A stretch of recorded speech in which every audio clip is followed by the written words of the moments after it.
Welcome. It's indisputable. I'm your host, Rashad. Richey, good to be with you. We have a lot on the agenda today. Breaking down news of the day, none other than the incomparable Sharon Reed, news anchor, host, and commentator, Rebel HQ contributor extraordinaire. Should be a fascinating breakdown. Top story of the day. Yep, he's being sued. Why is he being sued? Because according to the lawsuit, he is interfering in the upcoming 2024 election. So let's put his picture up full mass. I would like to explain a dynamic here that's quite interesting. You're looking at Alvin Bragg, the first man in the history of America to indict criminally a former president of the United States. He happens to be a black male. He's being sued, U.S. federal court in Indiana, the Southern District. Gabe Whitley, who goes by Honest Gabe, has sued Manhattan DA Alvin Bragg for interfering in the 2024 presidential election and claiming Alvin Bragg violated U.S. Code 18 subsection 241. That is a federal law, actually, that punishes conspiracies to injure, oppress, threaten, or intimidate any person in the free exercise or enjoyment of any right or privilege secured by him or her through the Constitution, namely the right to vote. Lying to voters in a way that keeps them from voting, the theory goes, is a crime. Now let's talk about the actual statute. What's ironic about this statute that he's referencing is that Donald Trump is actually guilty of the statute. Donald Trump conspired with a foreign head of state while being president of the United States. He violated said statute, attempting to stop Biden from doing something that he is constitutionally permitted to do, run for president. All right. Now, most Americans actually agree Donald Trump committed a crime. Donald Trump should have been indicted for that crime. I have the stats. In Gabe Whitley's press release, in his press release on Facebook, he said, and I quote, "Today, I have filed a lawsuit in the U.S. Federal Courthouse, Southern District of Indiana, suing Alvin Bragg for interfering in the 2024 presidential election. This political prosecution or persecution of former President Trump is illegal, and we Hoosiers will not tolerate any election interference. America's elections are under attack by the radical Democrats, destroying our country and our free, fair elections. For far too long, Democrats have been screaming election interference about Russia, which was later debunked," he says. "We Republicans continue to fight for your right to vote in secure elections." The irony of it all, Democrats are not passing laws to restrict people from voting. Republicans are doing that. It is quite fascinating how they have this ability to not be on the same page often, but they are still in the same book. They do not need to coordinate, but their efforts are coordinated. Why is this happening? This is happening because there is an assault on democracy. These individuals do not like democracy. They do not want majority rule. They do not appreciate the values of diversity. They would prefer to make America great again. Well, the again part is when white males dominated all. Nobody could get in where they fit in without permission from a powerful, influential white male. Now, let's look at the actual numbers. Polling shows Trump, based on a new ABC Ipsos poll, an increasing number of Americans actually agree that Donald Trump did something illegal by paying hush money to Stormy Daniels. The poll is a follow-up to an ABC News Ipsos study earlier in the month. This part is important. I will explain why in a minute. And the data indicates that more people have decided on the level of seriousness for Trump's actions now that he has been charged on 34 felony counts of falsifying business records to conceal hush money arrangement. It is important to note that this is an ongoing series of polls conducted by ABC Ipsos. They started this a while ago. They are literally tracking the transformation of the American sentiment as it relates to Donald Trump's guilt or innocence, to his, I guess you would say, capacity to actually be charged and convicted. Well, ex-presidents, they have absolutely no constitutional protection. The more information comes out, the more facts are available, the more items are presented. These things are legit. The more people start seeing the truth about Trump. Literally, Trump has gone from the majority of Americans thinking this may not be a big deal to the majority thinking the man not only did it, he should have been charged. There's more. The poll finds that 53% of Americans think Trump intentionally acted illegally in this case, while 11% say Trump's actions were wrong, but unintentional. And 20% believe he did nothing wrong. Only 20% of Americans believe he did nothing wrong. The results represent a slight uptick in the number of Americans who were undecided about Trump's actions in the last ABC News Ipsos poll. But now they think they were very, or at least somewhat, serious. The new poll finds that 50% of Americans say that Trump should have been charged in the case, a 5-point boost from the 45% who said the same in the previous poll. Public opinion is shifting. On top of that, 52% say Trump's actions were serious to varying degrees. It is fascinating to me that as soon as their beloved leader gets charged with a crime, all of a sudden they have no faith in the system. Now, we have talked about the system on multiple levels on this program. I've done it before I even came to Indisputable. The system, well, it is not for us, typically. There are some nuances, people of good faith who actually try to get in, make a difference, do the right thing, have a heart, passion. They believe in restorative justice rather than punitive. But all of a sudden, after we've said the truth for decades about the justice system, that it needs tweaking, reforming, more transparency, people on the right are starting to get it. But the irony is this: Donald Trump is guilty. Donald Trump did it. Donald Trump deserves the criminal charges, according to the Manhattan DA, prosecutors, the police investigating, and also the majority of you. This is a deciding factor in our democracy. It is a beautiful thing. Don't think this is bad. This is not bad for the country. This is a beautiful thing that a former president is being prosecuted. Why? Because it proves once and for all, you can, in fact, prosecute a former president of this nation. That keeps your democracy intact. Every president that holds that position should believe, if I do something wrong, if I do something illegal, they may get me on the other side. I want every president to have that on their mind. Now, the slippery slope, get real. We've been on the slippery slope since Trump got elected. Look at other countries, other nations, other democracies. They've been prosecuting Benjamin Netanyahu for years. Country's still functioning.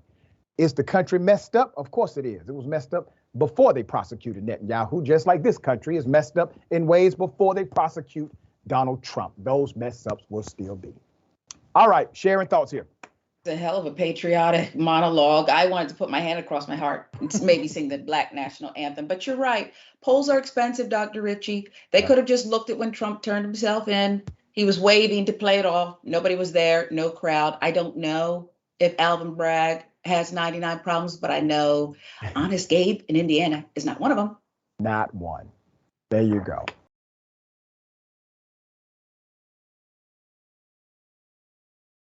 All right, here we go. He's been reinstated. talking about Justice Jones, state rep out of Tennessee, who was expelled for exercising his constitutional right. Here it is. The Nashville City Council has voted unanimously to reinstate one of the Tennessee state representatives expelled last week for joining gun violence protests. Justin Jones will serve as interim representative in the seat left vacant by his expulsion. To make his appointment permanent, he will have to run in a special election. Jones was part of a group of Democrats dubbed the Tennessee Three, who faced expulsion last week for protesting on the House floor.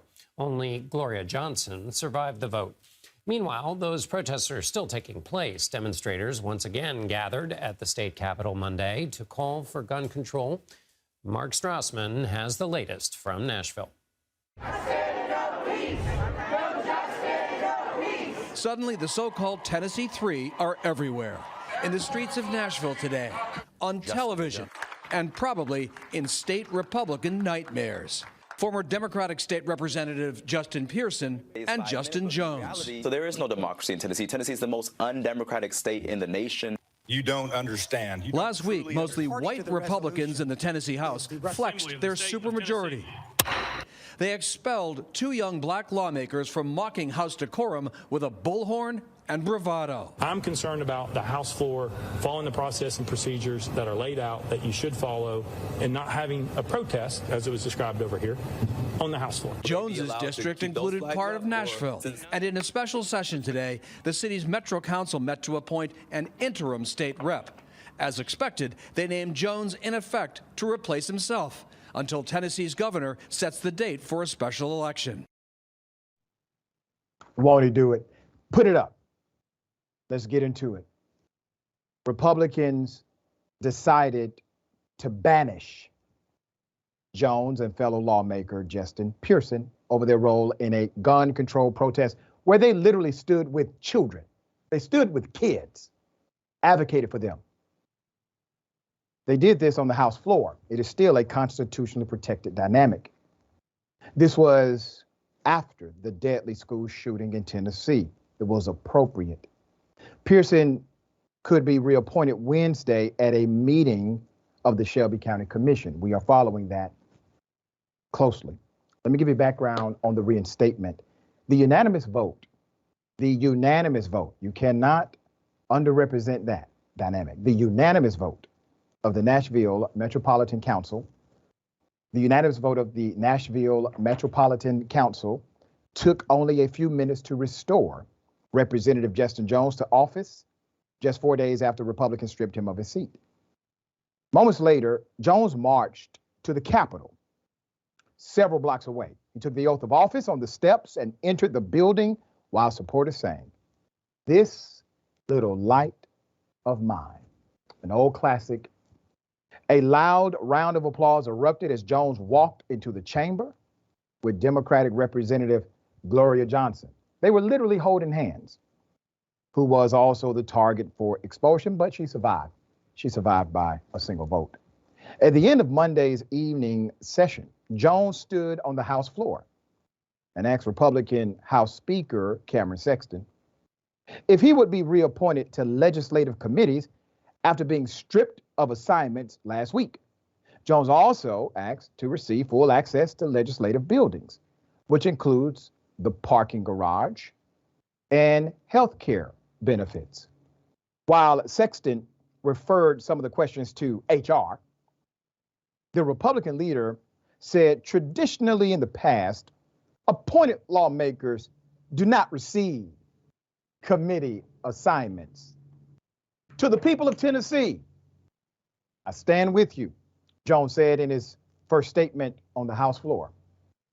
We will continue to be your voice here, and no expulsion, no attempt to silence us will stop us. But it will only galvanize and strengthen our movement. And we will continue to show up in the people's house. Power to the people, he shouted to cheers. Republican House Speaker Cameron Sexton told Jones supporters in the galleries to, and I quote, "Please refrain from disrupting the proceedings," end quote. You don't get elected to have a job. You get elected to make a difference, to solve problems. What is policy? Policy is the great social contract between community and government. These gentlemen actually get it. They're not bought out by major corporations. They're not concerned about getting an invite to the annual ball. They would prefer to be champions of the people. Now, keep in mind, while they try to silence the voices of these two young black male lawmakers, understand they really wanted to silence the people who elected them to office. Because in each of their districts, they serve majority African American constituents. You see, Republicans are not concerned, especially in Tennessee, with having actual voices at the table. They would like to run the whole thing based on a dictatorship. Yes, there were ways they could have handled this without expelling the lawmakers. They decided not to. This has done something in the world. This has created a spark probably needed in America. Now, damn it, when will the White House catch on? You know, Biden invited them to the White House. Damn your invitation. We elect people for policy, not for signs, symbols, street names, and holidays. Policy. The reason why Republicans continue to be an effective minority in this country, because nobody really believes in their ideas, they are in the minority as it relates to actual ideas that Americans agree with. Why are they effective? They are effective because their base realizes these folks, Donald Trump, McConnell, and others, will at least try to push an agenda that they believe in, even if they don't get it done. We have many Democrats that won't even try. They won't talk against, I don't know, Supreme Court Justice Clarence Thomas. Every single Democrat should be calling for the impeachment of Thomas instead of just AOC. This is a problem. All right, Sharon, thoughts on this? I love Justin Jones. I think he is a perfect cocktail of inspiration and humility. He is perfectly pleasing. He's courageous, and I love his messy bun too. And I love, because that's his style, and he's sticking to it. And I just love your accent when you did it. I wish you'd do it again, and this time ask, where are we with that investigation about who urinated on the chair, Dr. Richey? Where are we with that one? I don't know. Yeah. Give him his health care. That's right, please, and reassign the man to his committee post, because we all know what you guys did was a sham. All right.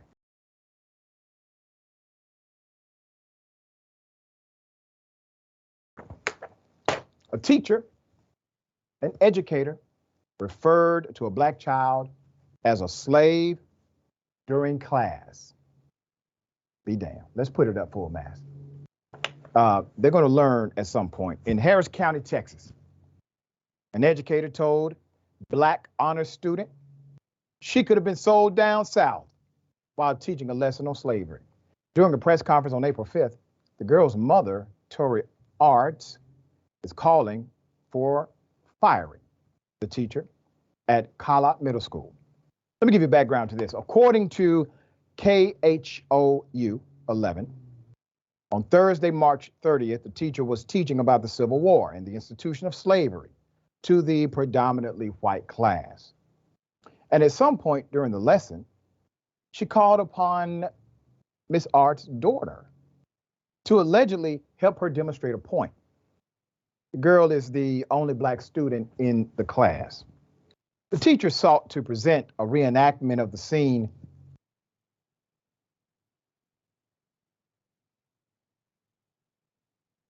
explained that the girl could have been captured, auctioned, and sold to the highest bidder. I could snatch her and take her to the South and sell her during slavery, the teacher allegedly said. The mother found out about the incident after a school administrator called to inform her about the unorthodox lesson. She, the assistant principal, explained it to me as it was explained to her And then she put my daughter on the phone to let me know, in her own words. And the teacher had used her as an example of a fugitive slave, the mother said. Now, you may be saying, well, Doc, that is inappropriate. Maybe it was a good faith mistake. All right. Well, how about this? This wasn't the first time this educator has been caught up going off script. Her beliefs about the antebellum period in American history got her in trouble. The teacher allegedly told the class the Confederate flag was a symbol of Southern pride and had nothing to do with slavery. See, that's exactly what the KKK says about it. I'm keeping it 100. That is what they say about it. There's more. And was about states' rights, they said. Two facts many of the history books have wrong. Click to Houston reported. The incident was also reported to the school's administrator. Let's back up. You have an educator who has already been disciplined for saying something quite not only racist, but inaccurate, academically wrong, curriculum inaccurate. You do nothing. She then goes a step more. She does something else. Now, it's not just her, it's you. I'm talking to the school system. Let's put up the principal. There he is. Joshua Carroll released a statement to parents. So let's keep his picture up. So Josh says, I wanted you to know that we have been made aware of allegations involving a staff member in improper role playing during a social studies lesson. We are thoroughly investigating these allegations, and the staff member will not be on campus prior to the outcome of the investigation. We look forward to a swift resolution to this matter and remain committed to providing a respectful, safe, and supportive learning environment for our students. The school district also said it's investigating the accusations against the teacher. The district also said the teacher will not be on campus at all. So maybe not coming back during this investigation. So let's talk about one of the ironies of these stories. Out of all of the stories where a school teacher decided to utilize an example like this or something similar to this, we have never seen a school teacher do this for, let's say, the Jewish community. I have not heard a lesson where the teacher said, we're going to act as if this is the Holocaust. Nope. It seems as if every time we're in these situations with teachers, it's against a black student. Yesterday, I reported on a school teacher who said the N-word 15 times. According to her, it was to teach a lesson. What about other words that disparage other cultures? No, just the N-word. That is it. This had warning. They actually could have done something. Now I'm thinking about the perspective of the student. It's so sad that this student, who probably already feels marginalized to some degree because of the atmosphere that's antithetical to progress, obviously, was brought in front of the class and othered in such an inappropriate way. There should be no question. The educator should not educate children. I'm not saying the person should not work, but working with kids, not for her. Sharon, thoughts? I tend to think that they shouldn't work with kids, Doc, and I'm usually in lockstep with you because I think to do what this teacher did is so harmful and it requires such daftness not to see this beautiful child in front of them because they may have some racism there. I don't think they should be around children. It is disgusting, it's undermining, and it's humiliating for a black child. It's a lifelong lesson, I believe. Right, and I agree with you. I said she should not be working with children. She should, not to say she should not work or have a job. She should not work with children. All right, we'll let her pick up. Let her on the side of the highway. That's right, she can have a job. All right. All right, we got more on the other side. It's indisputable. Stick and stay.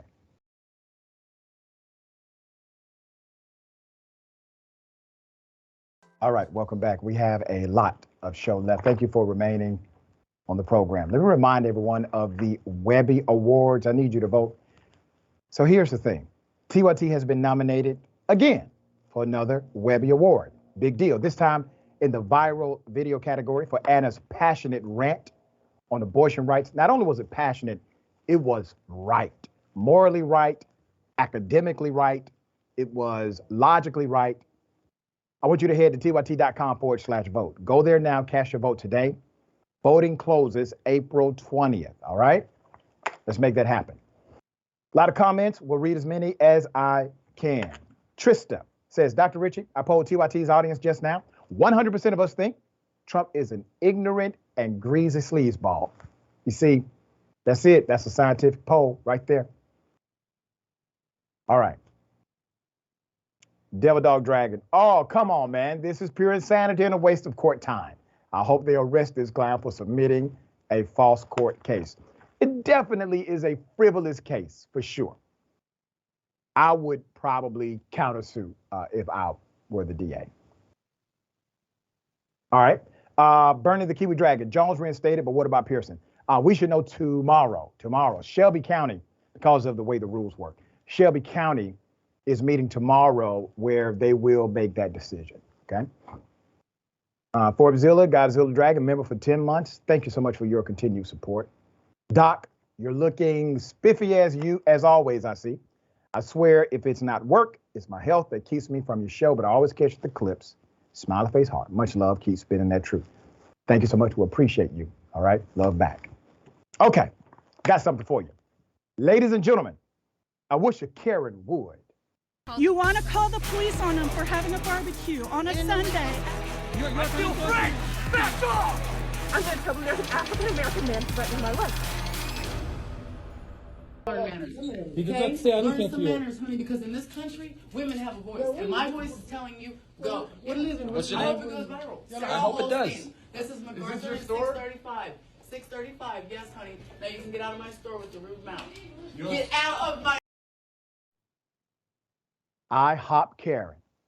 Well, damn, let's put her up full mass. According to the poster, she refused to seat a Muslim family because they were wearing traditional attire. She said, women have a voice in this country, do you? Because your party doesn't want you to have a voice. Oh, I guarantee she's Republican. Now, it is quite interesting that in order for her to exercise, I guess, her right, she must shut down the right of someone else. This is the reason why all of these religious liberty bills are very problematic. Remember the genesis of these bills. These religious liberty bills do not provide liberty whatsoever. They always provide a way for you to legally discriminate against another human being. I'm not saying this is what's happening at IHOP. It's definitely the spirit of what just happened. But the legislation of it is also the 1-2 combo. If you can pass a law that says, hey, workers, government or private establishment workers can say no to serving you because they may disagree with something that they think you are, well, that's insane. You know why? Because everybody pays taxes. Government provides a service without discrimination because everybody pays taxes without discrimination, right? If you're black, you pay taxes. If you're a woman, you pay taxes. If you're brown, you pay taxes. Gay or straight, you pay taxes.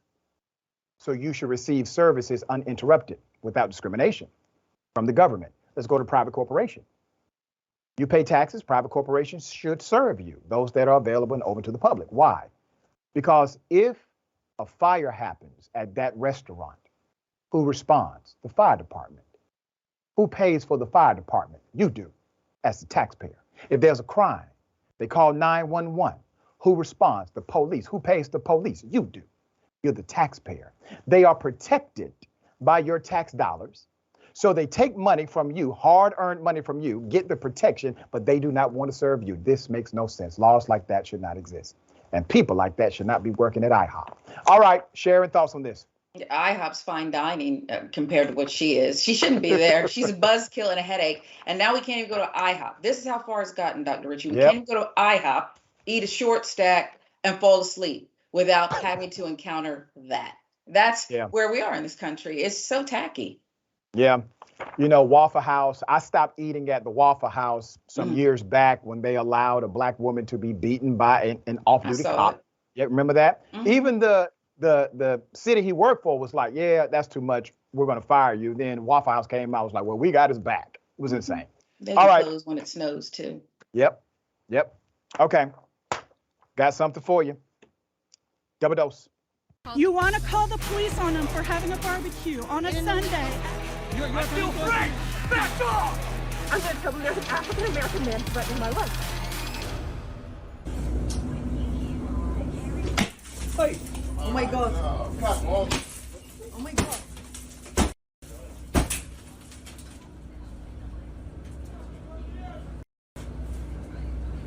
Did y'all get that? I mean, damn. All right, let's put him up full mass. According to the Post, this actually happened on Easter, Resurrection Sunday. This was in Sydney, Australia. It is not known what caused the outrage, but the footage has been given to the police. Now, that's a scary situation. What in the world could have happened to where, as you are leaving the situation, you decide to commit multiple criminal acts in your exit? There is nothing in life so serious that you cannot simply just walk away. You could have done all of this in your mind, sir. It would have been therapeutic for you. But you did it in real life. You're going to eventually be charged. Doesn't make sense. Classic Karenicity. Not working out the plan from execution to completion. If you just think for a moment and say, what is my ultimate goal? Smashing a window, getting a criminal charge? Not good. Sharon, thoughts on this one? I don't know what to say about it. This is Australia. Australia. Russell Crowe kept coming to mind. Remember, he had all a string of stuff like. He wasn't that bad though. This man is dangerous, Dr. Richey, and they've got to get him off the streets. Yeah, him and his bicycle. Yes. All right, we got more on the other side. It's indisputable. Stick and stay.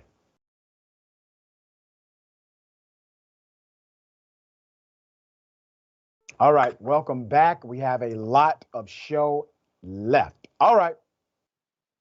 Let me first remind everyone, membership. When we say members make TYT possible, it's not hyperbole. We literally could not do this without you. So sign up today at tyt.com/join. Let's make positive change happen together. All right, got a lot of comments. We'll read as many as I can. Richard B says, International House of Hate pancakes. B. Brown. She should have sat down anyways and yelled, I wish a Karen would. That's it. That's all you got to do. Sit down and just say, I wish a Karen would. It has a magical effect. I got C, welcome to Indisputable. Thank you for the support. We got Sammy G, welcome. Antica Level, thank you so much for your support. C. Michael Henson, we appreciate you, C. Michael, for that. Come on, Karen. There are other ways to protest bus fares. That's really true. I hope that's not what it was. Okay, let's go to at Cement. Oh my God, the Karen epidemic is getting worse. You are doing a double dose almost every day. Soon we'll have a triple dose. Don't test me. All right. Sad. Amazon said they were helping Black-owned companies and companies that were small businesses, but they were miscategorizing these companies. Let's put the picture up full mass. Look at this. Amazon has reportedly been miscategorizing small and Black businesses on their site. The badge program was an initiative originally created to help Black businesses gain exposure. That sounds like a good idea, right? But instead has been advertised on businesses that don't need the boost at all. So they've been promoting businesses that do not qualify. There's more. Amazon began adding a small business badge to items on its US site about a year ago. Now remember, these things promote sales, okay? Pitching it as an effort to help customers who want to support small businesses while also enjoying the convenience and security of shopping in Amazon's store. But the tag has lately popped up on items sold by large companies and overseas merchants. In addition, Amazon has categorized some products as coming from Black-owned small businesses that actually come from companies that are neither small nor Black-owned. How the hell did this happen? Let's put it up. However, Amazon states on its website that its badge program follows Gartner's definition of small business, which includes businesses that employ fewer than 100 people and have less than 50 million in annual revenues. A company spokesperson says Amazon monitors and makes adjustment to the badges as needed. Why do you need to adjust it if you got it right the first time? You see, Amazon, I don't know who made this statement on your behalf, but if you have to make adjustments, that means somebody got it wrong. Either it's Black-owned or it is not. Either it is a small business or it is not. The fact that you have to make adjustments means that obviously you all knew somebody was getting it wrong. There's more. We are committed to ensuring that the badge is helpful, a helpful shopping tool for customers to discover small business brand owners, and we are continuously auditing and refining the information used to award the badge to ensure a trustworthy and accurate experience. If the badge is awarded in error, we move quickly to make appropriate updates. Of course, there are concerns about if Amazon's badge program is truly intended to support small or even Black-owned businesses at all, and if it works. All right. So Amazon gave companies like Coffee Bean and clothing store, Black Rifle Coffee Company, a badge, even though they made over $300 million in revenue in 2022, the information reported. The company has a market cap of $1.1 billion as of this year. Backpacks and luggage from Swiss Gear, a subsidiary of knife manufacturer Victorinox, that made $446 million in revenue as of December 2021, per PitchBook, also received the badge. Clothes from sportswear firm Cutter & Buck, and kitchen items and handbags from vendors based in China. Well, you know, they had small business or Black-owned badges too. And products from grass-fed beef jerky firm Chomps, they were given Black-owned business badges, even though the founders, Pete Maldonado and Rashad Ali, are actually not Black. Though not all businesses have reported seeing a boost from Amazon's badges, there is potential for the badges to increase sales. Insider cited an IBM study that found that product downloads increased by 64% after digital badges were implemented. Now look at this. A program really created for Black businesses. By extension, they allowed small businesses, but the genesis of this was about Black entrepreneurs, Black products, and Black-owned companies. From that, a bunch of companies that already make a whole lot of money, do not qualify, started to get the badge. Do you think these companies are getting the badge because they do not work or because they do work? They are literally taking the program and corrupting the very nature of the intent. How ironic is this? The program was created to give small Black-owned businesses a better standing to compete against the companies that are basically using the badge themselves. Amazon, get your ish together. We do expect a massive transformation of this program.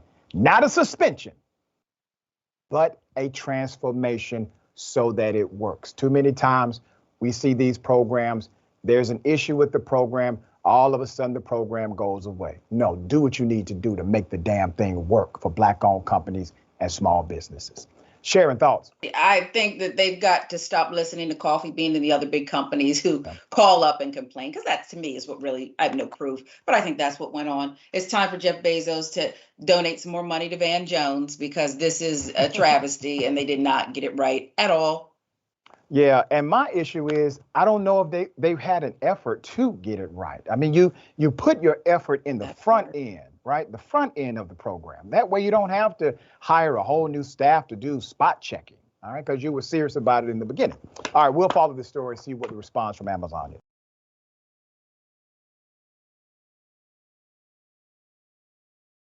Okay, one of the saddest stories you ever hear. Put a picture up full mask. Okay, 11-year-old. 11-year-old victim attempted to take her own life.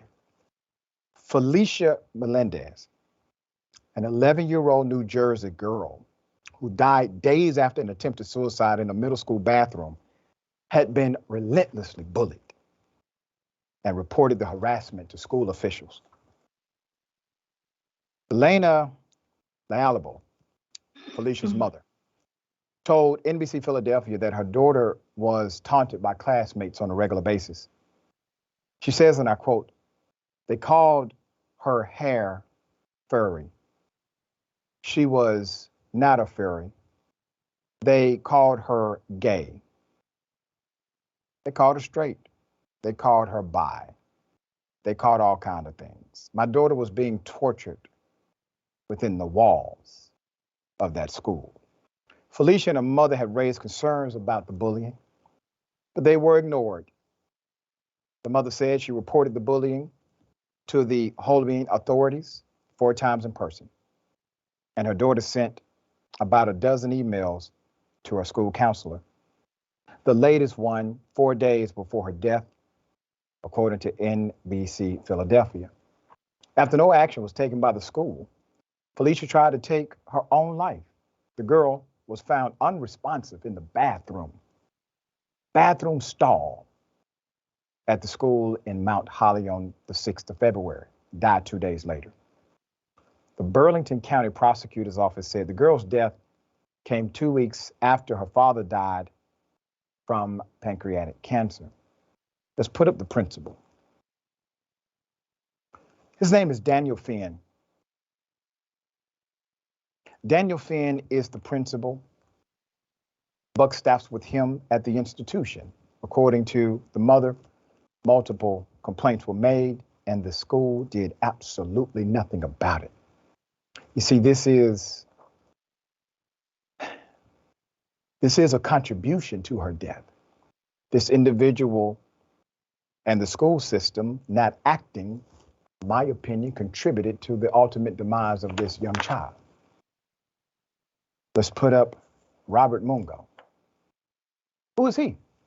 He's the superintendent. He's the boss of the principal.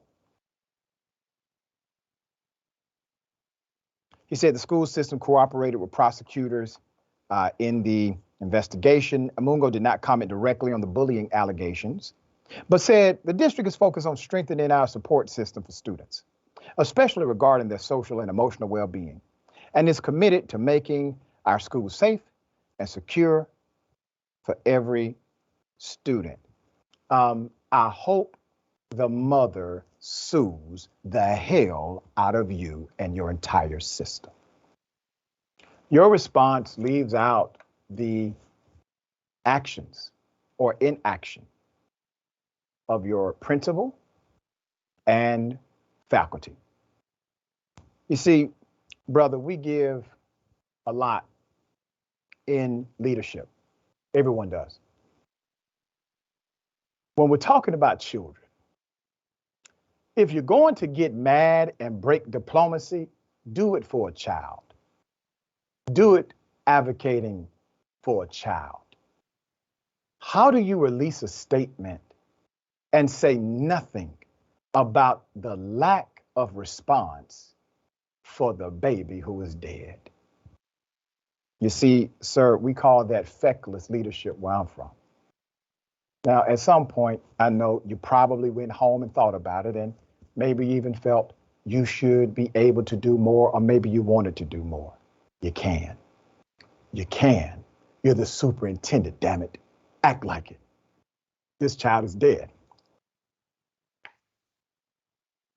Your leadership, sir, your leadership is required to put everyone on notice that this won't be tolerated under you.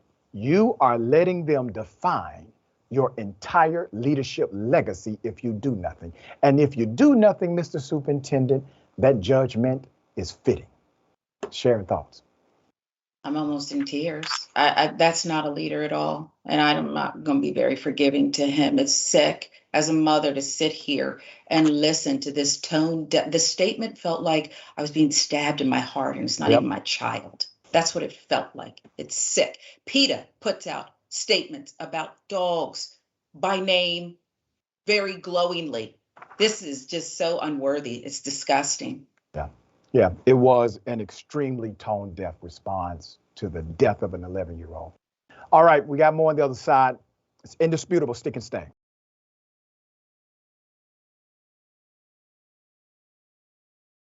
All right, welcome. Good to be with you. Thank you for remaining. We have a lot of comments. I'll read as many as I can, okay? Mickey C., the Silver-Haired Dragon. Thinking back to when I was 11, over 60 years ago, suicide wasn't even an option for me and my friends. It wouldn't even enter our minds. Our society has gotten so much more hateful and violent, and now it's a common thought to so many young children. Sad and frightening. You're right. Designer_Dragon_M.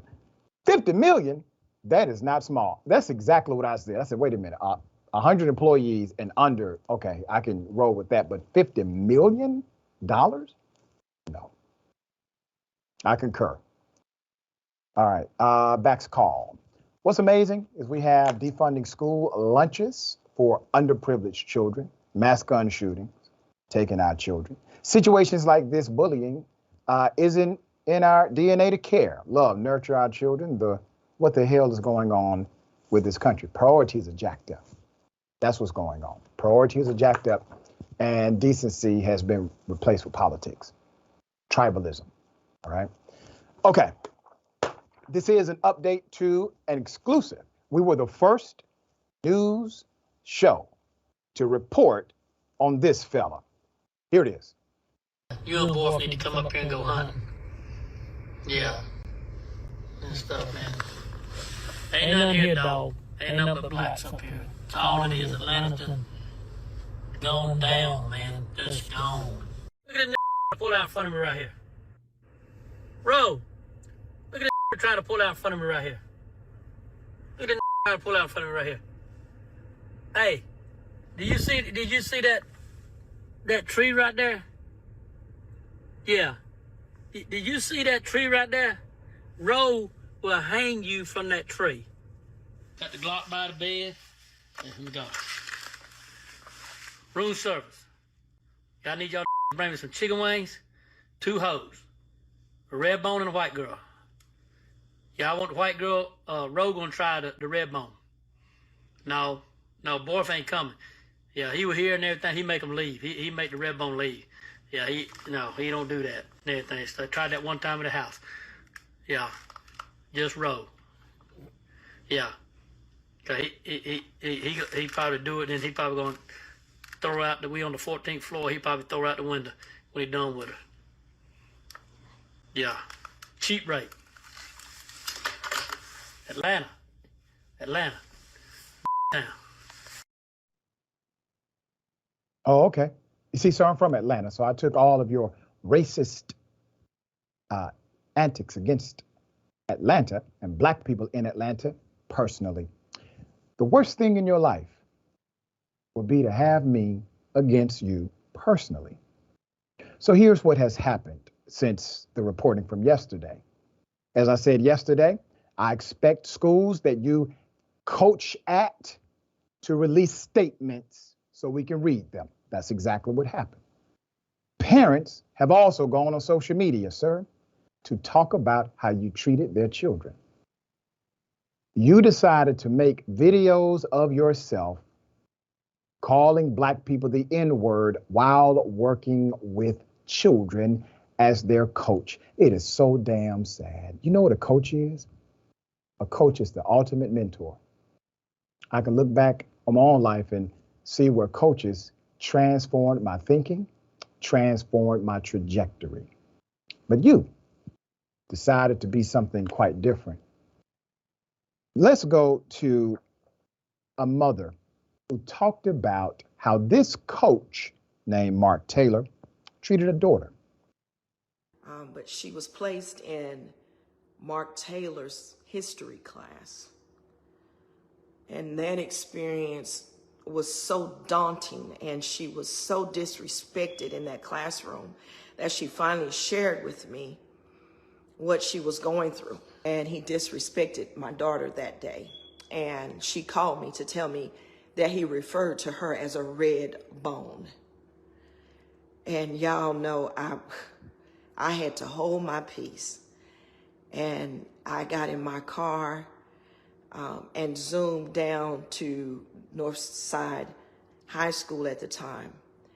And I told the principal that I needed to talk to Coach Taylor.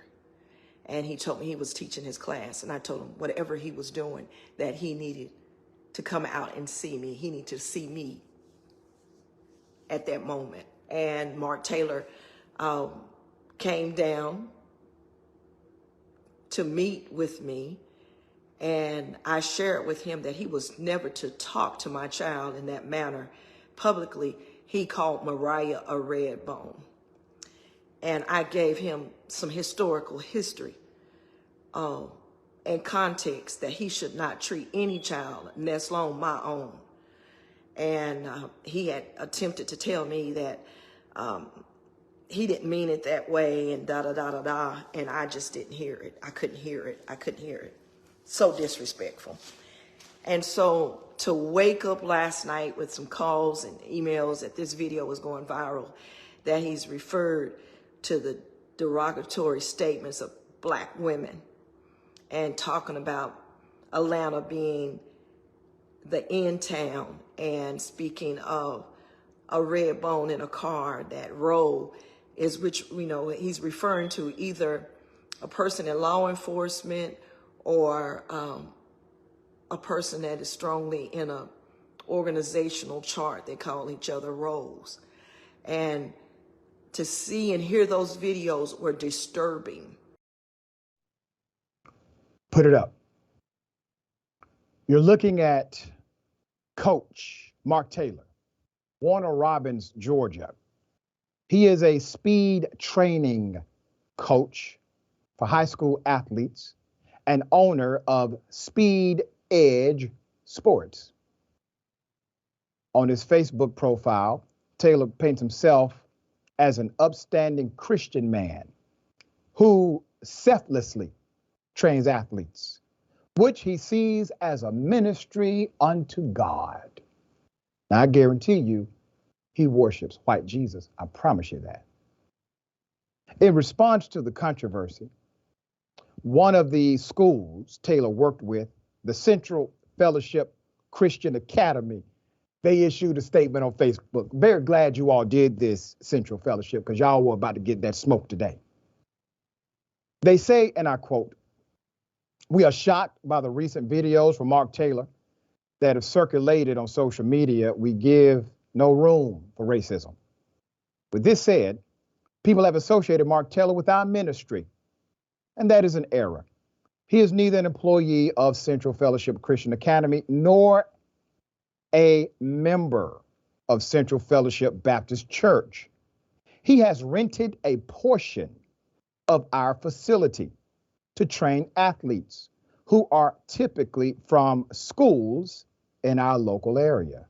This is why our address is listed as the business address for his training company. That relationship has ended effective immediately. In Christ, CFCA, board of directors. We appreciate you in advance for what you did. This is not the first controversy Taylor has been a part of in the past 20 years or so. According to Macon, all right, this is called the Macon Telegraph. In 2007, the former North Side Middle School 7th grade science teacher and former Warner Robins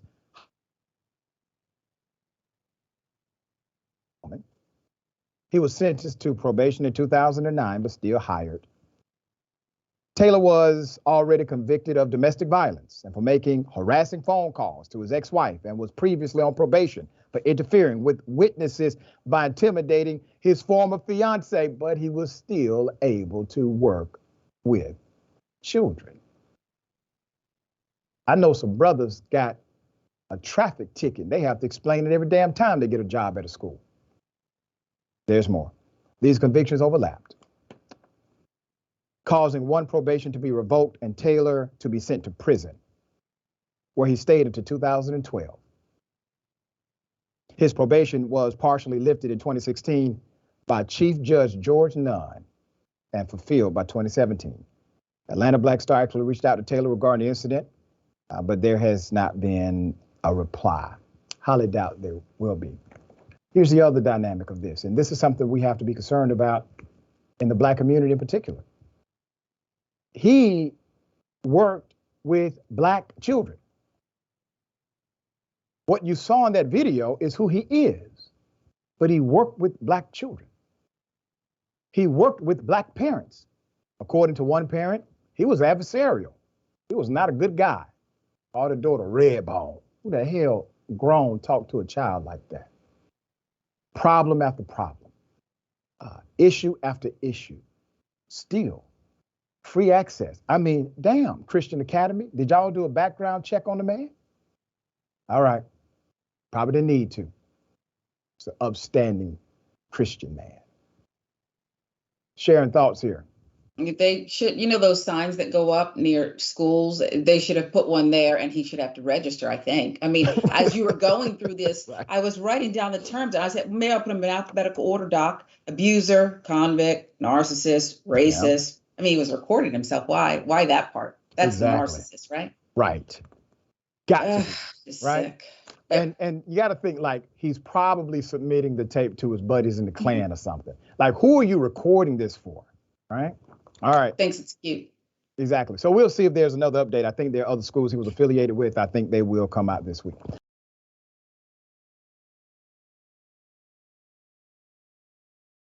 All right. Thinks it's cute.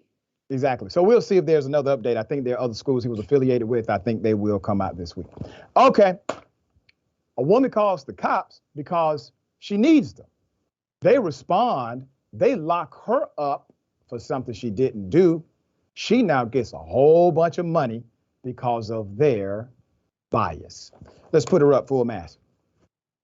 This is why people don't like the police. Many people don't like the police because of this right here.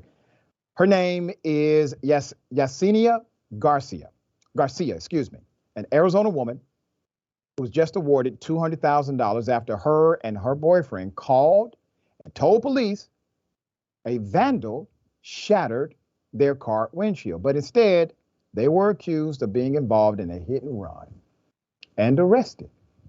A hit and run. They were not involved in the hit and run. They had a vandal. According to the Washington Post, the $200,000 federal lawsuit settled last week. It includes claims of false arrest, negligence, and denial of due process. This is a hell of a story. Let's put up the chief. So this is the chief of police, Scottsdale, Arizona Police Chief Jeff Walter. He announced in January 2022 the conclusion of an internal affairs investigation into the incident which happened nearly 3 years ago. An internal affairs investigation into the incident that was completed in 2022 found that seven department employees violated policy, including 3 officers who failed to thoroughly investigate Garcia's report of vandalism. While Ms. Garcia was enjoying a night out on the town in Scottsdale on May 24th, 2020, a vandal smashed her windshield. It happens. When the pair returned to her car and found the smashed windshield, they alerted two Scottsdale police officers. Instead of investigating the vandalism, the officers accused her and her boyfriend of being suspects in a hit and run that happened about half hour earlier. What kind of conclusion is this? Absent of evidence, absent of forensics, absent of video, eyewitness test. What? You just concluded a broken window is all of a sudden a reason to arrest somebody for this. When the couple protested, the officers allegedly refused to listen to them, ignored a plethora of evidence readily available to them at the scene, which easily established that Garcia and her boyfriend were telling the truth. The suit alleges the officers who failed to properly conduct an investigation that would have suggested, if not proved, the couple was telling the truth. One officer continued to accuse the couple even after reviewing security footage that recorded what happened to Garcia's car. Let me tell you what went down. Let me tell you what really happened. Officers make bets with each other. Oh, it's dark and corrupt. And they say things like, the next call, we're going to take them to jail no matter what. You think I'm kidding? I'm telling you, they actually play these games with each other. We've seen at least one or two of these on video. So they go to the scene. There's evidence at the scene. This is not a hit and run. We got video. We have individuals who can attest to their whereabouts. We have evidence. But even after seeing the evidence, they were hell-bent on this conspiracy. And then they kept it going, involving other people in order to cover up the crimes they committed. Now, the police report is going to say, oh, they simply did not thoroughly investigate. No, what they did was criminal. What they did was criminal to this couple. There's more. All right. The officers arrested Ms. Garcia, never formally charged her with a crime. Why? Maybe they said that's exactly what they were going to do before they got there. Police then released Garcia's name and mugshot to the media, saying she was a drunk driver in a hit and run accident. Wait a minute, you didn't charge her with that. Why did the police officers never charge her with it? Because they knew she never did it. That's the reason. They knew she never was involved.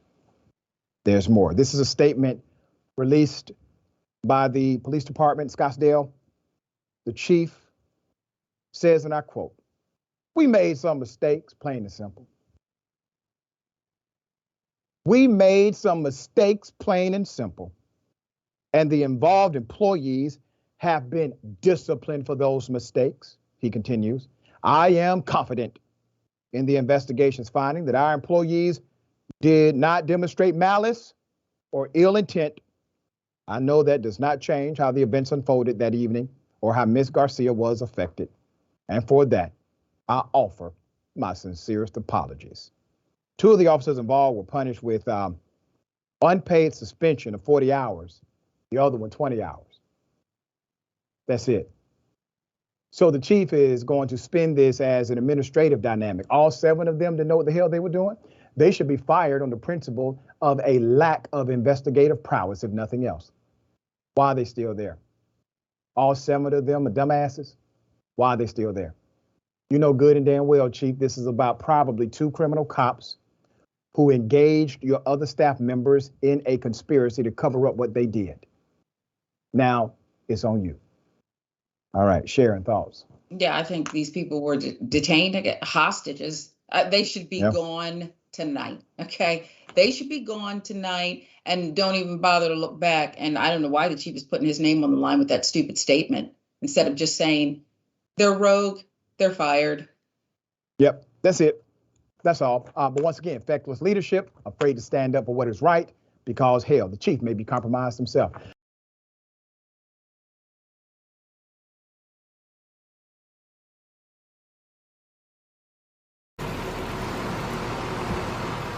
Ready? Yeah.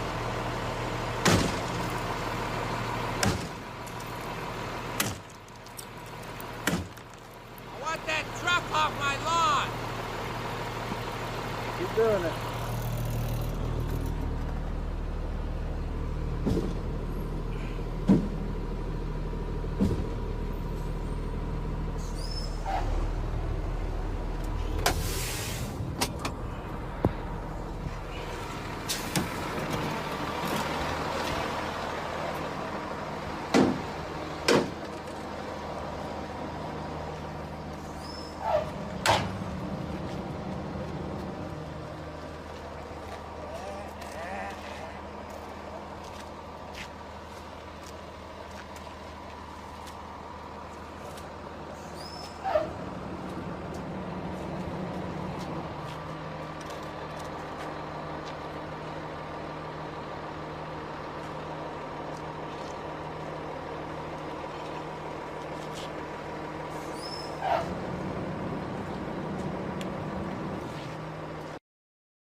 Now, typically, I don't laugh at seeing citizens falling.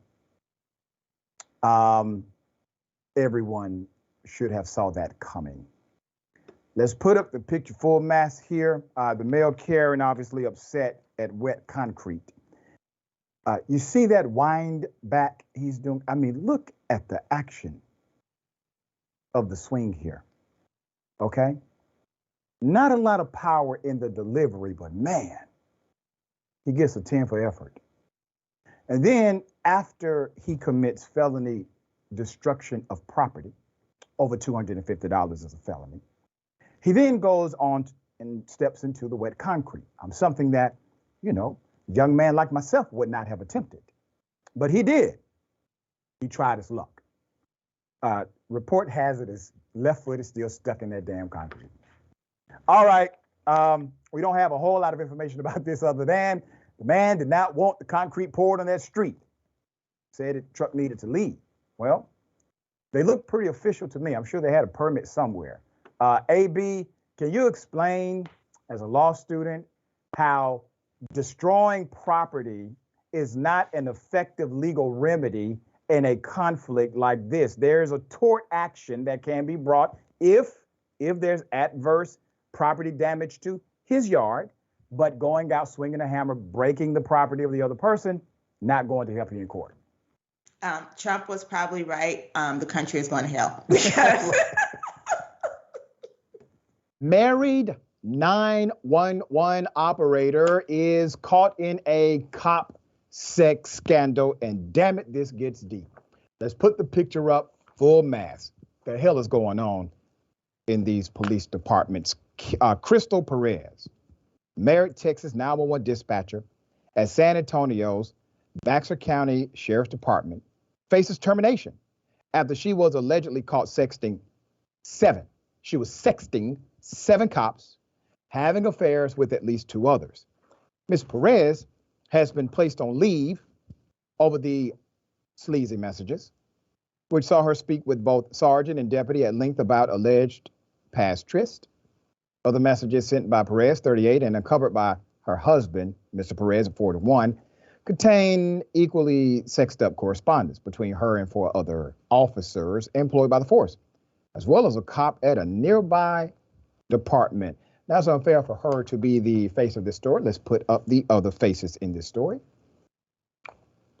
You got Deputy Juan Leal has been placed on unpaid leave, and Deputy Jason Jarvis has been hit with a 30-day suspension. Damn!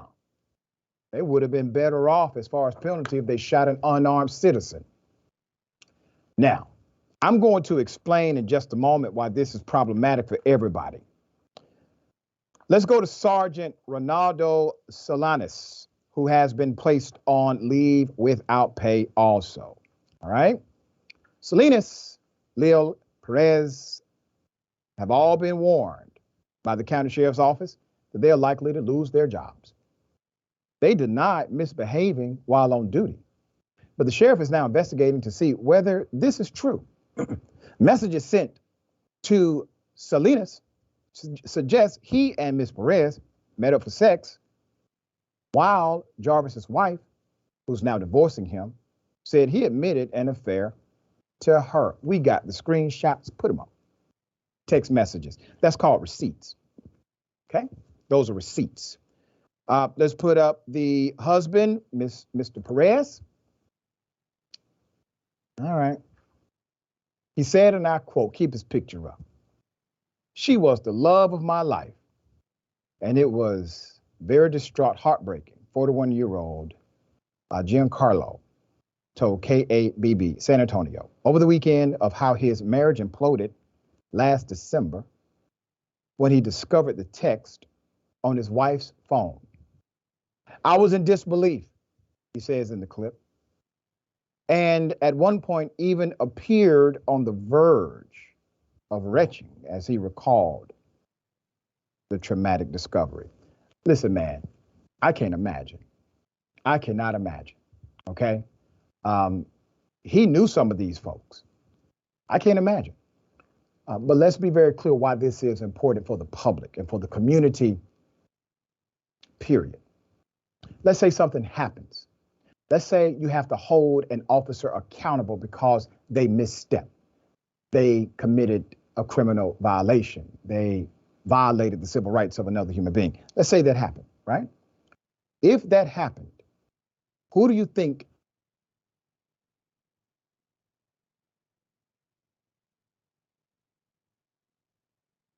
everybody's compromised when people should be held accountable?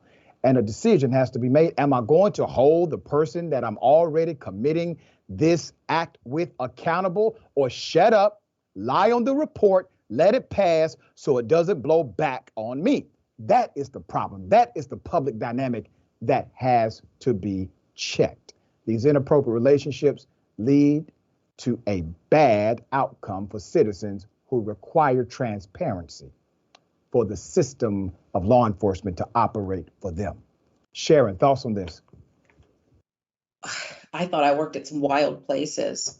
I just don't even, what is going on with these people and these places and these full frontal, confessions?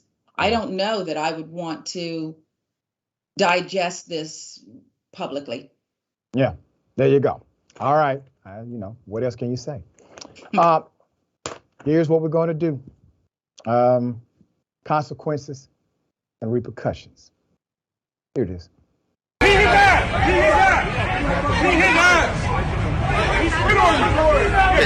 Easter Bunny too. I got it on, bro. Yo, bro, I got it on, bro. Hey, Easter Bunny, yo. I got it on, bro. Happy Easter, everybody. All right, this is actually a throwback, but it's so classic. All right, it's so classic. I see a few things here. Number one, I don't know exactly why the Easter Bunny is whooping somebody's ass, but I guarantee you that is the epitome of don't let this rabbit outfit fool you. Sharon, thoughts? Maybe I want to date somebody. I don't know. It's just, I apologize. Maybe I'm off my game, but you're showing all of this stuff today, Doc, that is just, it's a collection of, interesting things. Yeah. I've never seen a rabbit move like that. I mean, it was actually quite fascinating. So we don't have any indication that anyone was severely injured, but we do have an indication that the Easter Bunny is still on the loose. They have not been able to catch the guy. Right. All right. Hopped all over the place. Right, it hopped all over the damn Look at that. city. Okay, Sharon, always a pleasure having you on the program. Tell people how they can follow you, check out. Oh my goodness. Well, first, can I say it? America, look at your life. At Sharon Reed Live across all platforms, and of course, Rebel HQ. And I have something more exciting coming up towards the end of the month. So I'll keep you posted, Doc. I always appreciate you. Thank you so much. We always appreciate you. Catch that rabbit. Yeah, I know, right? All right. Remember, take care of yourself, take care of each other, take care of the planet. Remember, the truth is always indisputable.